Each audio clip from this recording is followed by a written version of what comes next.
पूरा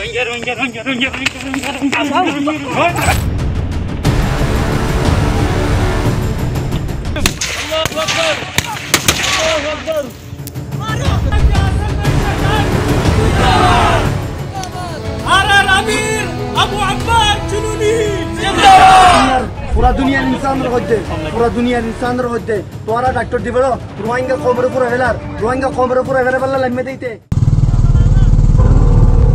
2017 সাল রাখাইনে মিয়ানমার নিরাপত্তা বাহিনীর অন্তত 30টি সীমান্ত চৌকিতে একযোগে হামলার ঘটনা ঘটে। এই ঘটনায় মিয়ানমার নিরাপত্তা বাহিনীর 12 জন সদস্য নিহত হন। এছাড়া 59 জন হামলাকারীও প্রাণ হারান এই হামলায়। এ ঘটনার পর আরাকান রোহিঙ্গা স্যালভেশন আর্মি বা আরসা নামের একটি সংগঠন হামলার দায় স্বীকার করে এবং এ ধরনের আরও হামলার হুমকি দেওয়া হয়। এর আগে 2016 সালেও এমন হামলার ঘটনায় বেশ কয়েকজন মিয়ানমার বর্ডার গার্ড পুলিশের সদস্য নিহত হয়েছিলেন। সে হামলার দায়ও স্বীকার করেছিল আরসা নামের রোহিঙ্গাদের সশস্ত্র এই গোষ্ঠীটি। একযোগে নিরাপত্তা বাহিনীর 30টি সীমান্ত চৌকিতে হামলার পর ক্ষুব্ধ হয়ে ওঠে মিয়ানমার সেনাবাহিনী। নতুন করে আবারও শুরু হয় রোহিঙ্গাদের ওপর নির্যাতন। দেশটির সেনাবাহিনী রোহিঙ্গাদের উপর ব্যাপক নিধনযজ্ঞ শুরু করলে নির্যাতনের হাত থেকে বাঁচতে হাজার হাজার রোহিঙ্গা বাংলাদেশে অনুপ্রবেশ করতে শুরু করে।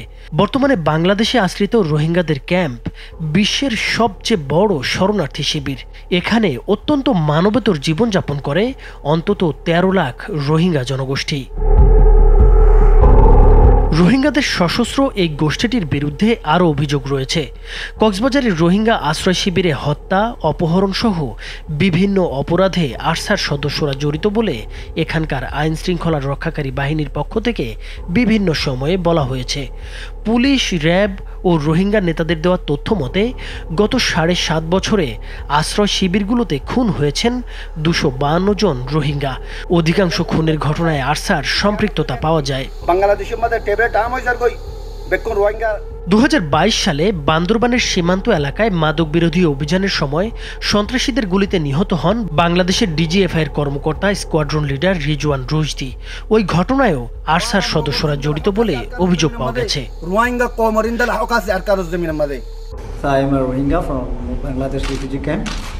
So most of the refugee 2019 সালে মার্কিন প্রেসিডেন্ট ডোনাল্ড ট্রাম্পের সাথে দেখা করে আলোচনা এসেছিলেন রোহিঙ্গা নেতা মুহিবুল্লাহ। তিনি ছিলেন একজন বিশিষ্ট রোহিঙ্গা শান্তিকর্মী, রোহিঙ্গা সম্প্রদায়ের নেতা এবং Arakan Rohingya Society for Peace and Human রাইটসের সহ প্রতিষ্ঠাতা। রোহিঙ্গা জনগোষ্ঠীদের একটি গুরুত্বপূর্ণ কণ্ঠস্বর ছিলেন তিনি। তবে 2021 সালে কুতুপালং শরণার্থী শিবিরে তাকে গুলি করে হত্যা করা হয়। এই মুহিবুল্লাহ হত্যাকাণ্ডের পেছনেও জড়িত রয়েছে আরসা নামের ওই সংগঠন। অনুসন্ধানে জানা গেছে কক্সবাজারের 34টি রোহিঙ্গা শরণার্থী ক্যাম্পে বেশ শক্তিশালী অবস্থান রয়েছে আরসার। ধারণা করা হচ্ছে রোহিঙ্গা শরণার্থী ক্যাম্পে আরসার কমপক্ষে 5000 প্রশিক্ষিত সদস্য রয়েছে। এছাড়া ক্যাম্পের বিভিন্ন সালিশ বৈঠক, মাদক, অস্ত্র কারবার ও চোরাচালান নিয়ন্ত্রণে আরসা তৈরি করেছে বিশাল চেইন। বর্তমানে আরসার সদস্যরা বাংলাদেশেরও বিভিন্ন এলাকায় ছড়িয়ে পড়েছে। তারা মাদক ব্যবসার সাথে জড়িত বলে জানিয়েছে র্যাব।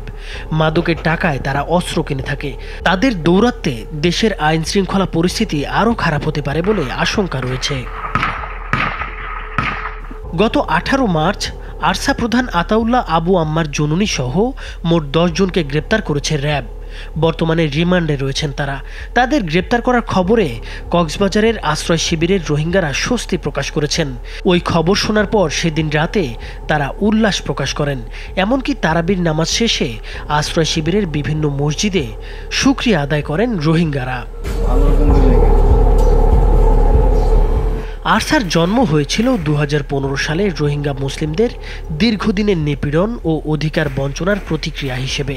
এটি গঠন করেছিলেন আতাউল্লাহ আবু আম্মার জুনুনি। জানা যায় তিনি একজন পাকিস্তানি বংশোদ্ভূত রোহিঙ্গা যিনি সৌদি আরবে বেড়ে উঠেছেন। আতাউল্লাহ রোহিঙ্গা এবং আরবি ভাষায় দক্ষ।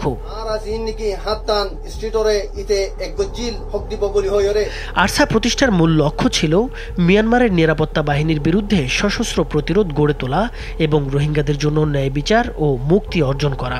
রোহিঙ্গা নেতাদের বরাতে জানা গেছে 2018 সালের দিকে কক্সবাজারের আশ্রয় শিবিরগুলোর পুরো নিয়ন্ত্রণ আরসার হাতে ছিল।